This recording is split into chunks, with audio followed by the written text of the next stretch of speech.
우리는 지금 어디로 가고 있는 걸까? 그리고 왜 아무도 그 답을 말해주지 못하는 걸까? 인간은 사실이나 숫자 또는 방정식 같은 수학이 아니라 이야기로 세상을 이해합니다. 각 개인, 집단, 그리고 국가는 저마다의 이야기 속에서 살아가고 있죠. 그리고 과거를 돌아봤을 때 20세기에는 세 가지 거대한 세상을 설명하는 이야기가 존재했습니다. 파시즘, 그리고 공산주의와 자유주의로 대표되죠. 이 이야기들은 단순한 이론이 아니라 우리가 세상을 바라보고 살게 하는 그런 패러다임이 되었었습니다. 하지만 파시즘은 제2차 세계대전 이후 붕괴하였고, 공산주의는 소련의 붕괴 이후 힘을 잃어갔습니다. 그리고 남은 것은 단 하나, 자유주의였습니다. 자유주의는 이렇게 이야기합니다. 자유가 확대되면 세계는 더 평화롭고 더 풍요로워질 것이다. 민주주의는 독재를 대체했으며, 시장경제는 기술의 발전을 촉진했고, 그리고 개인의 선택은 우리를 점점 더 자유롭게 만들어 주었다.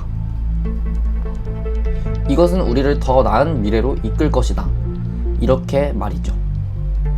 하지만 우리는 지금 그 약속대로 살고 있는가? 라는 질문에 대답하지 못합니다.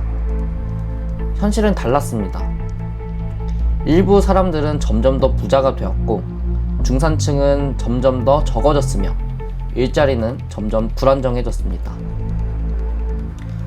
그리고 정말 큰 변화가 나타나는데요. 인간의 가치를 결정하던 노동이 더 이상 필요하지 않을 수도 있다라는 내용은 사람들을 불안에 떨게 만들었습니다. 어느 순간 등장한 AI와 자동화는 단순한 기술의 문제가 아닙니다.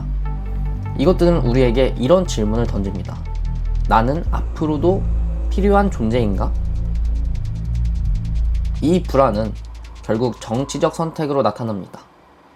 민주주의와 세계화의 중심이었던 영국은 브렉시트를 탈퇴하며 EU를 떠났고, 자유주의의 중심이었던 미국에서는 트럼프가 등장합니다. 트럼프는 자국 우선을 외치는 지도자였습니다. 이민을 막고 인종차별적인 발언을 하고 자기 나라만 생각하는 그런 정책들을 이야기하는, 소위 말하는 민주주의 또는 자유주의와는 좀 거리가 먼 대통령이었습니다. 자유주의는 자유주의를 위협하는 새로운 이론, 사회 이론들이 아니라 그것을 믿던 내부로부터 흔들리고 있었습니다.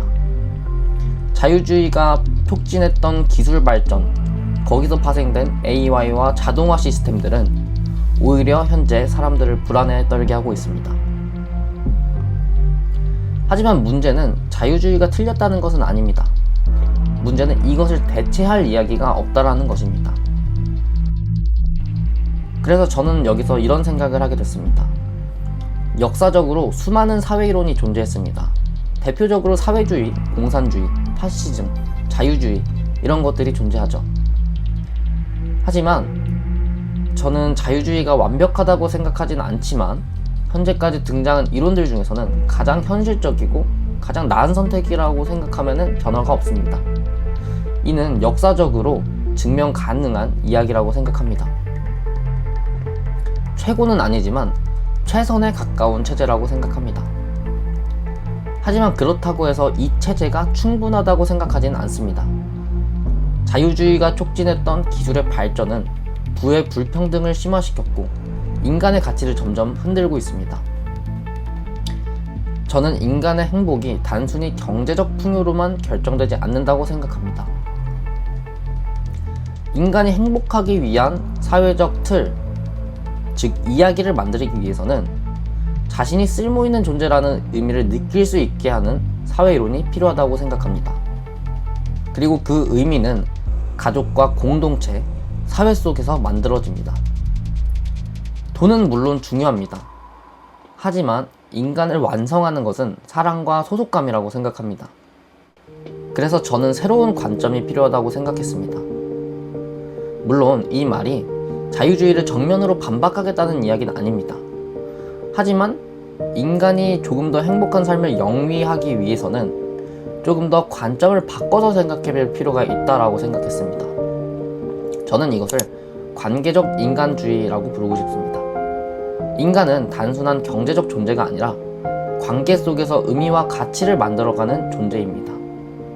자유주의가 인간을 자유롭게 선택할 수 있는 개인으로 보았다면 저는 인간을 서로 연결되어 있는 존재라고 생각합니다. 인간은 혼자서 완성되지 않는다는 뜻이죠. 이 관점에서 보면 우리가 만들어야 할 사회도 달라집니다. 기술로 인해 발생하는 불평등은 정부의 개입을 통해 완화되어야 합니다. 하지만 그것이 또 다른 차별이 되지 않도록 균형 있게 조절해야 합니다. 그리고 무엇보다 중요한 것은 인간이 의미를 느낄 수 있는 구조를 만드는 것입니다. 공동체 활동을 지원하고 가족 중심의 복지를 강화하며 협력을 중심으로 하는 교육을 만들어야 한다는 것이죠. 또한 우리는 국가를 넘어 세계 시민이라는 소속감을 느낄 수 있어야 합니다. 우리는 경쟁하는 개인이 아니라 서로 연결된 존재이기 때문입니다. 우리는 지금 답이 없는 시대에 살고 있다고 생각합니다. 하지만 동시에 새로운 이야기를 이제는 정말 만들어야 하는 시대라고 생각합니다. 자유주의가 물론 최선일 수 있다라는 생각은 저도 동의를 하지만 그것만으로 충분하지 않습니다. 인간이 행복하기 위해서는 새로운 이야기가 필요합니다. 이제 우리가 만들어야 할 것은 더 나은 시스템 이런 것들보다는 좀 더 행복할 수 있는 인간다운 세계를 생각해야 하는 것이 가장 중요한 대목이지 않을까, 저는 이렇게 생각합니다. 네, 저는 이렇게 생각합니다. 세상을 자유로 설명하는 것은 정말 중요한 일인 것 같아요. 그리고 최선이라는 말에도 저는 동감을 하고 있습니다. 하지만 조금은 바뀌어야 한다라고 생각을 하는데요. 이제는 세상을 자유뿐만이 아니라 세상과 인간을 자유에 더해서 소속과 관계로 재정의해 볼 필요가 있다라고 생각합니다. 물론 이게 정답은 아닐 수도 있지만 하라리 디스일루전먼트라는 글을 읽고 제가 생각했을 때는 이런 생각을 했다라는 정도로 이해해 주셨으면 좋겠습니다. 영상은 여기까지 하도록 하겠습니다. 지금까지 서강대학교 인문세미나 중간과제 최승일의 UCC였습니다. 네, 감사합니다.